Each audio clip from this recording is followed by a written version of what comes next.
உலகம் முழுவதும் முதல் நாளில் அஜித்தின் விடாமுயற்சி செய்துள்ள மாஸ் வசூல் எத்தனை கோடி தெரியுமா?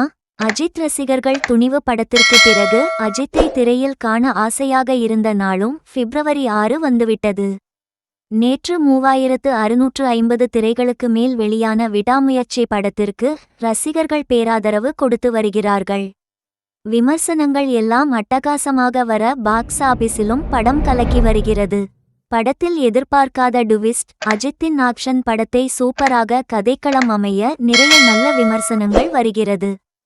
சென்னையில் முதல் நாளில் ரூ.2.3 கோடி வசூலித்த இப்படம் உலகம் முழுவதும் ரூ.55 கோடிக்கு மேல் வசூலித்திருந்தது. தமிழகத்தில் மட்டும் ரூ.30 கோடிக்கு மேல் வசூல் வேட்டை நடத்தியுள்ளதாக கூறப்படுகிறது. விடாமுயற்சி படத்தை பார்க்கச் சென்ற அனிருத்துக்கு காத்திருந்த அதிர்ச்சி. நடந்தது என்ன?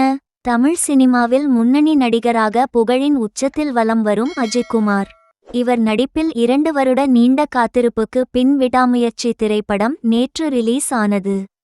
இப்படத்தை திரையரங்கில் காண ரசிகர்கள் மற்றும் சினிமா நட்சத்திரங்கள் என அனைவரும் ஆவலோடு சென்று பார்த்து ரசித்து வருகிறார்கள். அந்த வகையில் இசையமைப்பாளர் அனிருத் சென்னை குரோம்பேட்டையில் உள்ள தியேட்டரில் விடாமுயற்சி படத்தை பார்த்துவிட்டு வந்துள்ளார். அங்கு வந்தவருக்கு ஒரு அதிர்ச்சி தரும் சம்பவம் நடைபெற்றுள்ளது. அதாவது, படம் பார்த்துவிட்டு மகிழ்ச்சியாக வெளியே வந்த அனிருத்தை போலீசார் தடுத்து நிறுத்தி விசாரணை நடத்தியுள்ளனர்.